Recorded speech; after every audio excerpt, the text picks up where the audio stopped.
For nearly 40 years, Judge Greg Matthysse and his wife Linda represented something increasingly endangered in a fame-driven culture: endurance without spectacle. No tabloid cycles. No scandal-fueled reinventions. No public implosions disguised as honesty.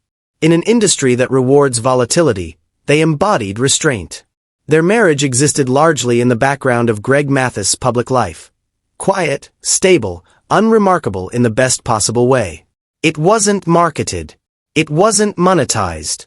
It wasn't weaponized for relevance. And that absence of drama, over time, became its own kind of symbol. So when that image fractured, it didn't do so with a tabloid explosion or a viral clip.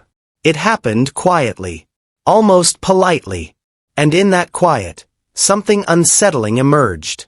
Because silence, when it follows decades of certainty, invites questions louder than noise ever could.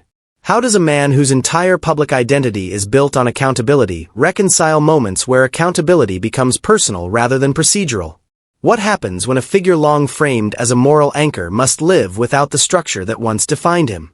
And can redemption, no matter how hard-earned, remain intact when life refuses to stay orderly? This is not a story about cancellation. It's not about downfall. And it's not about gossip. It's a story about pressure, legacy, and what fame doesn't create, but reveals. Before the bench, a life forged where failure was normal. Greg Matthysse' origin story is often summarized in neat, inspirational phrases. From jail to judge, from the streets to the bench. But those slogans flatten a far more complicated truth. Detroit in the 1960s and 70s was not simply a backdrop. It was an active force. Factories were closing. Opportunities were narrowing. Tensions were escalating. In neighborhoods like Herman Gardens housing projects, survival was not theoretical. It was daily negotiation. And in that environment, structure wasn't a luxury. It was armor. Greg was raised primarily by his mother, Alice Mathis, after his parents divorced. Alice was a Seventh-day Adventist, deeply devout, deeply disciplined, and deeply exhausted. She worked as a nurse's aide and housekeeper, often juggling multiple jobs, doing the kind of invisible labor that holds families together while leaving no energy left over for softness. She raised 4 boys alone. Her rules were uncompromising. Church attendance was mandatory. Education was sacred. Disrespect was not tolerated. Prayer was non-negotiable. Inside the home, faith was order. Outside, chaos ruled. The streets offered what the system did not: belonging, recognition, immediate reward. By his teenage years, Greg was drifting toward crime, starting small and escalating quickly. What began as petty theft hardened into robberies, each act pulling him further from the life his mother imagined and closer to a future that felt, at the time, inevitable. At 17, he was arrested on a concealed weapons charge and sent to Wayne County Jail. For 9 months, he sat in a cell that would later become mythologized. But at the time, it was just confinement. Cold. Humbling. Ordinary. Engagement question. When society talks about bad choices, how often does it ignore the environments that make those choices feel normal? The promise that changed everything. While incarcerated, 2 moments shattered the illusion that his life could continue on autopilot. The first came in the form of his mother. Alice visited him and delivered devastating news. She had colon cancer. The woman who had been his moral compass, disciplinarian, and spiritual anchor was facing her own mortality. And she was doing so while watching her son waste his potential behind bars. The second moment came from the system itself. A judge offered Greg a choice: earn his GED or remain incarcerated. It wasn't mercy. It was leverage. Greg chose education. But more importantly, he made a promise to his dying mother that he would change his life. Not performatively. Not temporarily. But fundamentally. That promise wasn't poetic. It wasn't cinematic. It was desperate. And desperation, when paired with discipline, can be transformative. Redemption without applause. There was no victory parade waiting for Greg Matthysse upon release. No scholarships. No viral success story. No shortcuts. He worked at McDonald's because probation demanded stability, not prestige. Because survival required humility. Because forward motion, even slow, was better than stagnation. A family friend eventually helped him enroll at Eastern Michigan University, a moment that marked the real beginning of his transformation. There, something unexpected happened. Greg didn't just study public administration. He engaged. He organized protests against apartheid in South Africa. He became active in student government. He immersed himself in civic responsibility. This wasn't image rehabilitation. It was internal restructuring. Education gave him language for injustices he had lived but never named. Politics gave him agency. And service gave him purpose. After graduating, he joined Detroit's city government and eventually worked under Mayor Coleman Young. He stayed connected to the community, ran a district city hall, and, most importantly, began to see the system from both sides. Later, he shifted toward law, defending young people who mirrored his former self. But redemption doesn't erase records. When Greg applied for a law license, his past nearly ended everything. The criminal record that once defined his downfall now threatened to block his future. Rather than accept rejection, he challenged the decision all the way to the Michigan Supreme Court. He won. 15 years after sitting in a jail cell, Greg Matthysse took the bench.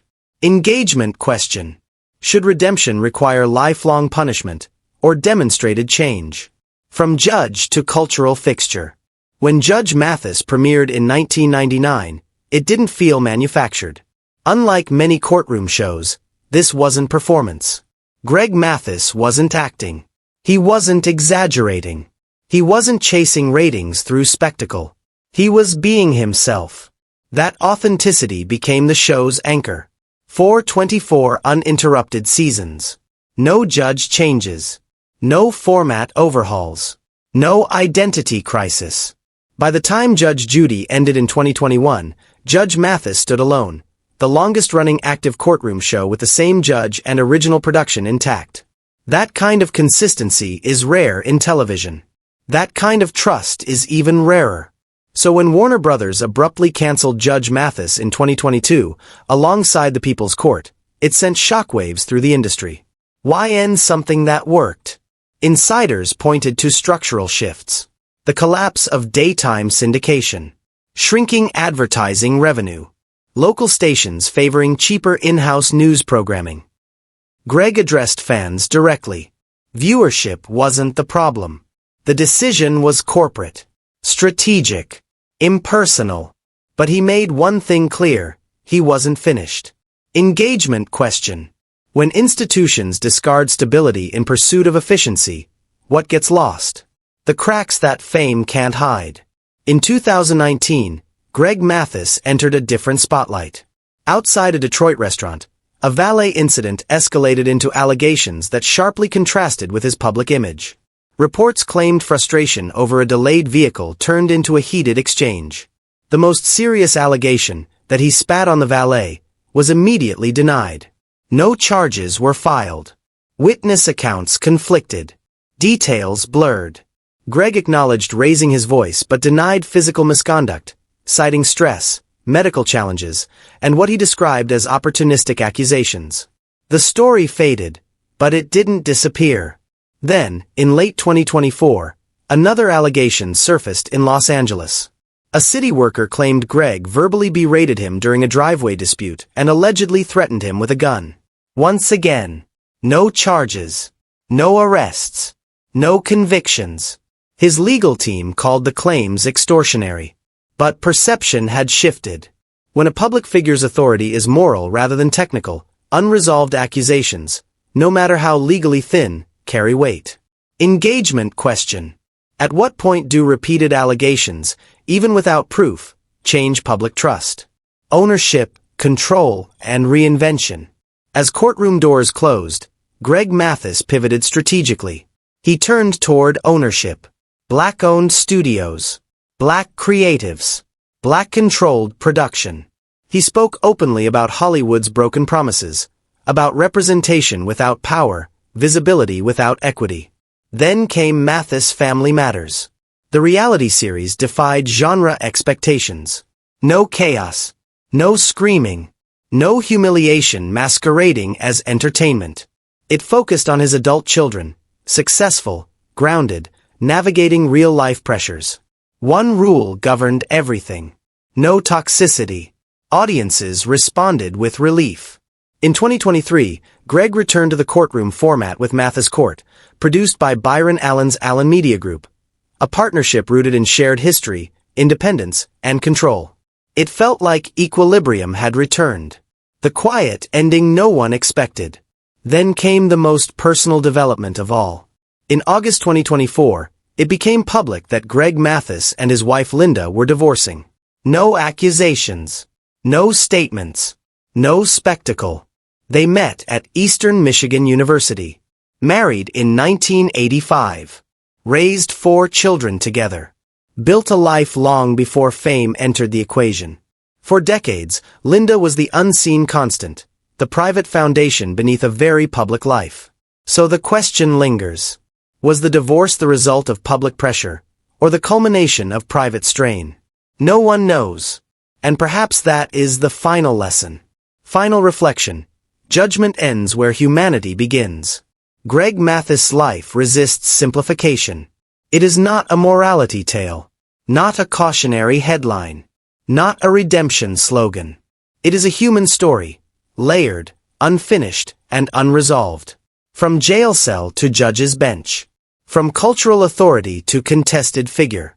From public certainty to private silence. And maybe that's the truth we avoid most. Judgment is easier than understanding, but far less honest. Final engagement question. When the judge steps down, are we prepared to see the person? When someone becomes larger than their private life, when they are picked up and held aloft by millions of eyes and the idea of them begins to eclipse the person themselves, what does it do to the marriage that anchors them? And when the cameras turn off, who judges the judge? For decades, Judge Gregory Matthysse had borne that double shape. A man who had been reshaped by hardship into a public figure whose life served as a story about redemption, justice, and second chances. He had also been a husband. Which part of him paid the heavier price as the lights grew brighter? The headlines arrived like a small seismic event. After nearly 40 years together, Gregory and Linda Mathis were moving toward divorce. The legal paperwork had been filed in August. The physical separation had taken place in mid-July. Court documents offered a single, devastating line. Irreconcilable differences. No scandal. No accusation. Publicly, nothing lurid. But for fans who had watched the couple build a life before the cameras, who had trusted the soft, steady rhythm of Gregory's gratitude toward Linda, the news felt unreal. How does a marriage that once seemed like a model of mutual reinforcement arrive at a breaking point so quietly? How do the threads fray without a dramatic snap to mark it? To understand, you had to look at what the public had been shown and, more importantly, what they had not. Gregory's public narrative was curated by truth. He told the story of his early life with blunt tenderness. Detroit's narrow streets, a childhood punctuated by scarcity, choices that led him into trouble, the years of incarceration that followed, and the slow, painful work of rebuilding. He owed so much of the new life he'd built to Linda. He said this everywhere. In speeches, in interviews, on their reality series Mathis Family Matters. He posted wedding day throwbacks credited to the woman who helped him find direction. He dedicated acceptance speeches to the person who steadied him. Linda's presence had always been understated, her strength quiet rather than theatrical. On the show, she sat the way some people anchor paintings. Silent, steady, visually essential. She listened. She asked practical questions. She made the logistics of life look easy. That public portrayal, this competent, compassionate partner who kept the household and held the children while Gregory carried their story into public life, became the scaffolding through which the world judged their union. What, then, did the public miss? Neglect rarely arrives as violence. It creeps. It is ordinary and slow. It is the empty chair at breakfast, the voicemail that is never returned, the repeated promise to make up for missed moments, anniversaries, school recitals, kitchen conversations, that never becomes reality. It is being present at the red carpet and absent at Sunday dinner. Over time, these omissions compound until the absence itself becomes a thing that can be felt literally, palpably, as if a room had lost its air. Rumors hit first, as they always do. Social feeds filled with speculation, private lives, secret children, hidden relationships. The rumor mill doesn't ask for evidence. It gorges on certainty where evidence is thin. If public people spend enough time apart, murmurs fill the spaces between their appearances. Those murmurs became headlines in gossip outlets and viral posts overnight, then metastasized into claims so specific they felt almost real. But there was no corroboration, no witness, no document, no trace beyond the echoing certainty of strangers repeating each other. Gregory was a man who could have chosen silence, an absence that might have let the story burn itself out. Instead, at LAX, caught by reporters between flights, he answered. Perhaps he hoped the truth might staunch rumor. Perhaps he simply needed to say something out loud that was not pure performance. He did something rarer than a denial. He took responsibility. He said there was no secret child and no clandestine lover. What there had been, he admitted, was neglect. The confession reframed the narrative immediately. Where gossip had demanded scandal, Gregory offered a quieter, grimmer admission that the damage to a 40-year marriage might grow from an erosion of attention rather than an explosion of behavior. How many long marriages end not with a betrayal, but with a habitual absence? How many times does the small, persistent thing win the war? Gregory's life was one shaped by movement. His television production had moved from Chicago to Los Angeles in 2023 with promises of easier logistics and better family balance. He had believed proximity would heal the distance. But intention and habit are uneven companions. Proximity does not always change pattern. He still traveled. He still worked long nights. The move created a new geography but did not change the gravitational pull of the work that took him. There was a public component too, a life that, even without infidelity, looked suspicious. Week-long absences. Awards dinners attended solo. Colleagues photographed in convivial groups. For a spouse watching mostly from behind the scenes, those glimpses can look like proof of some private indiscretion. Gregory recognized that he had given people reasons to doubt. For Linda, each unexplained absence accumulated weight. The separation, when it happened in mid-July, was not a theatrical exit. They did not exchange bitter words on a courthouse step or throw plates in a restaurant. Instead, they began living as if the marriage had been rerouted, an internal detachment before a legal finality. Gregory later called it one of the most painful periods of his life. He compared it, perhaps hyperbolically, to losing his mother. For him, humiliation mixed with a raw clarity. He had been successful at so many things, and here he had failed at being present. What does accountability look like when everything you've built publicly is bound up in a private failure? Linda's experience, until she chose to speak in fuller form on the Tamron Hall show months later, was quieter in public but not private. There is a kind of labor in holding a life together around a public figure that goes uncredited. She had raised the children, she had managed the household, she had negotiated the small, daily griefs that come when your partner is loved by half the country. In private, she had been making decisions about the family's emotional architecture. Who will call the school? Who will attend the doctor? Who will keep the household rhythms? Over decades, these decisions accumulate into a kind of emotional debt. When she filed for divorce in August, it was not an impulsive, dramatic snap. It was the end of patience, a final account drawn up in the ledger of years. She later explained that choosing herself, carving out space for self-preservation and emotional reclamation, was the decisive line. Choosing herself was not a rejection of love. In her telling, it became a condition of its survival. The public observed. The online chorus ranged from scorn to sympathy. Some criticized Gregory for absenteeing himself. Others defended him, pointing to the complexity of the world he had come from. Fan forums debated whether a man who had been through incarceration and had devoted himself to underserved youth could be the same man who overlooked his marriage's needs. Fans asked if savior narratives inevitably contain a cost. When the couple continued to live in the same house after the filing, an uneasy civility, people were further bewildered. Was this reconciliation? A PR maneuver? Or simply pragmatic? A decision to keep the marriage intact while assessing its possibilities? What does it take for two people to choose, in the middle of public scrutiny, to fix what is private? And how much of what is fixed is performative? Gregory would not let the story remain in rumor. He spoke of wanting to repair the damage, of being present at last, of making real time for a life outside headlines. The work he described was ordinary but exacting. Showing up for dinner, turning off devices, attending therapy, tolerating awkward silences instead of filling them with work talk. He learned to offer apology without demands for absolution. He learned to let Linda name the ways he had hurt her.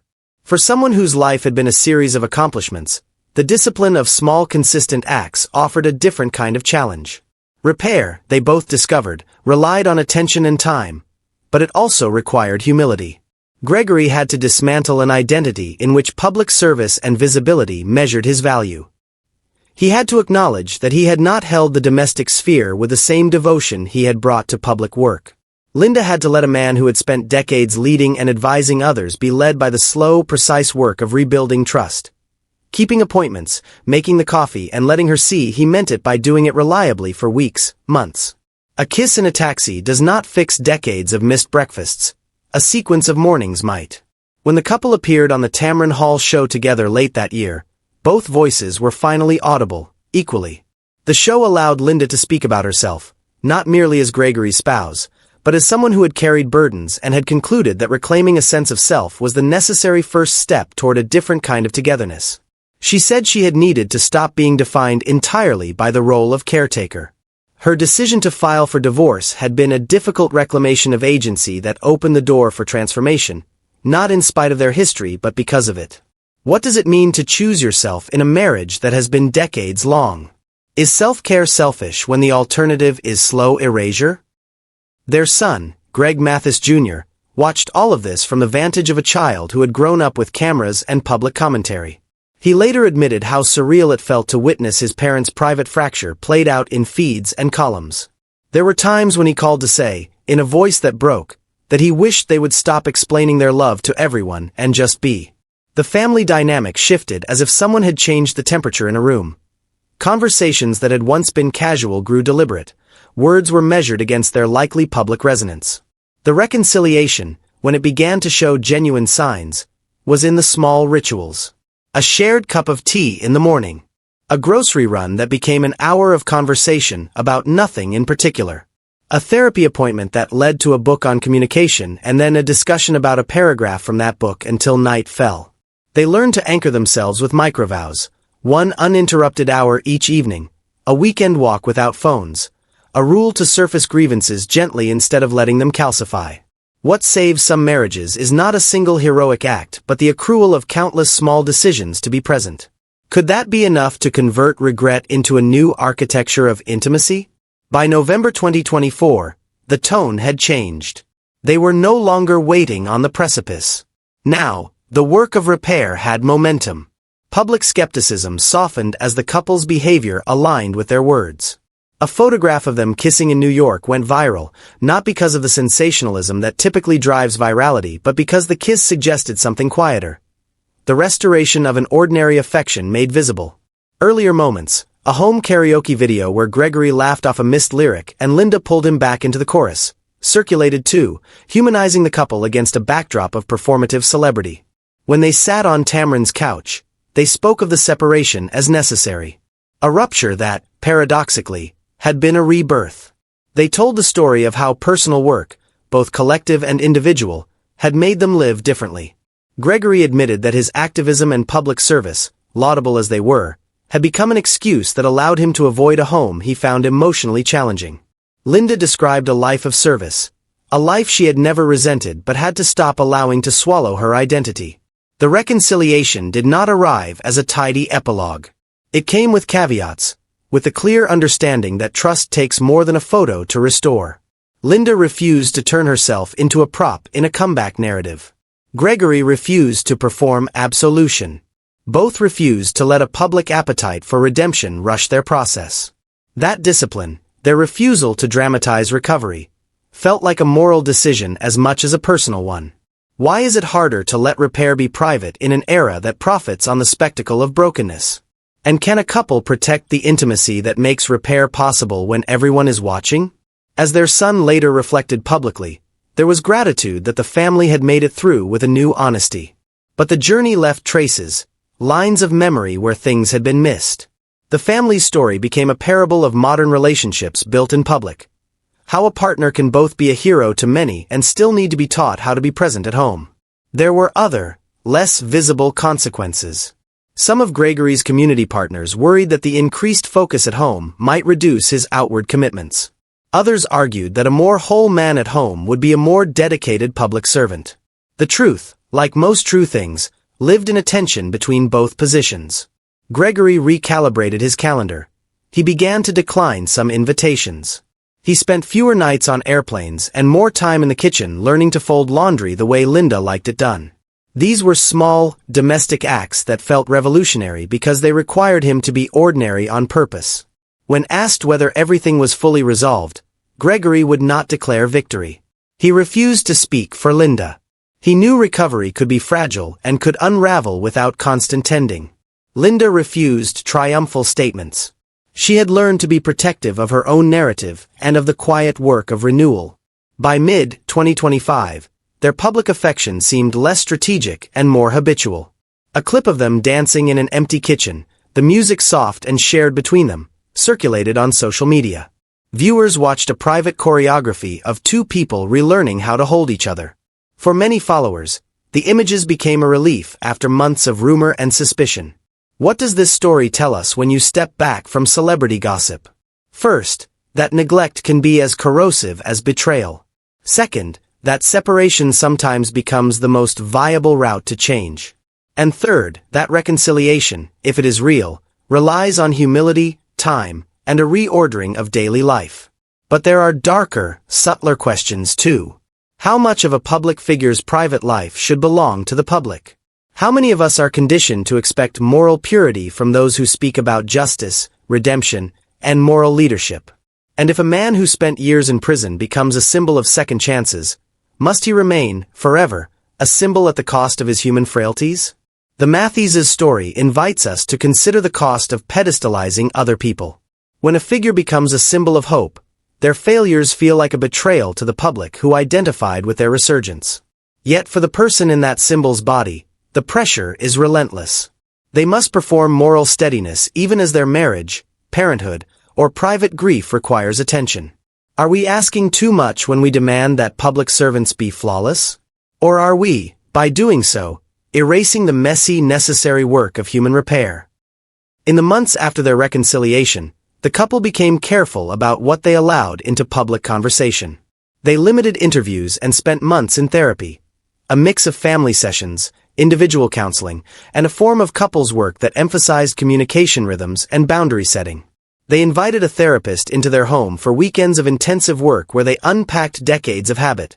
Who interrupted whom, who absorbed anger, who withdrew when hurt. They learned new languages of apology, phrases that acknowledged harm without demanding immediate forgiveness. What does it mean to apologize well? Is accountability simply saying, "I'm sorry," or does it require a new way of living? Linda's reclamation of self also led her to re-engage with passions that had been set aside. She took painting classes, traveled alone for a short retreat, and met friends who were not part of the show. The small acts of becoming an individual again were critical. They allowed her to return to the marriage from a place of fullness rather than depletion. There were public consequences, too. The social feeds that once amplified scandal now posted stories of the couple's domestic rehabilitation. Comment threads argued about whether that rehabilitation was authentic or media-managed. Some fans wrote that they felt betrayed by the earlier secrecy. Others felt vindicated that no lurid scandal had been found. The couple's careful privacy, refusing to dramatize their comeback, sapped some of the media's appetite for continued coverage. If there is less spectacle, there is less to chew on. Ultimately, the most enduring question from their year of rupture and repair is intimate and also universal. What relationships in our own lives need presence before they reach a breaking point? We celebrate the grand romantic gestures in the culture, weddings, proposals, reconciliations staged for audiences, but we are less attentive to the slow attentions that sustain a life. Showing up for a parent's checkup, texting after a hard day, learning the neighbor's name. If neglect can erode a decades-long marriage, what small acts might fortify one? For Gregory and Linda, the work continued. They understood that the reconciliation was not a destination but a practice. They built rituals. One dinner a week where devices were put away entirely, a monthly state of the marriage conversation where they checked for resentments and gratitude, and a rule that one of them would always be the designated listener after a hard day. They protected their evenings from cameras and cultivated a backyard garden where they could do the kind of ordinary labor that grows intimacy slowly. Planting, pruning, laughing at a hose that won't cooperate. Sometimes the public forgot to be kind. Commenters would resurrect old rumors. Some would dissect their shows for signs of strain. The couple learned to protect a private boundary. They chose when to speak and when to exist quietly. They recognized that the need to narrate could overshadow the more important labor of being. And they learned, perhaps most of all, to be modest about heroism. Gregory still spoke publicly about justice and at-risk youth. Linda still supported his work, but they had absorbed a lesson few people learn without pain, that a public life and a private life demand different disciplines. The charismatic savior cannot be all things to everyone. The same humility that had once gotten Gregory to apologize publicly now served him as a guide to being a better partner.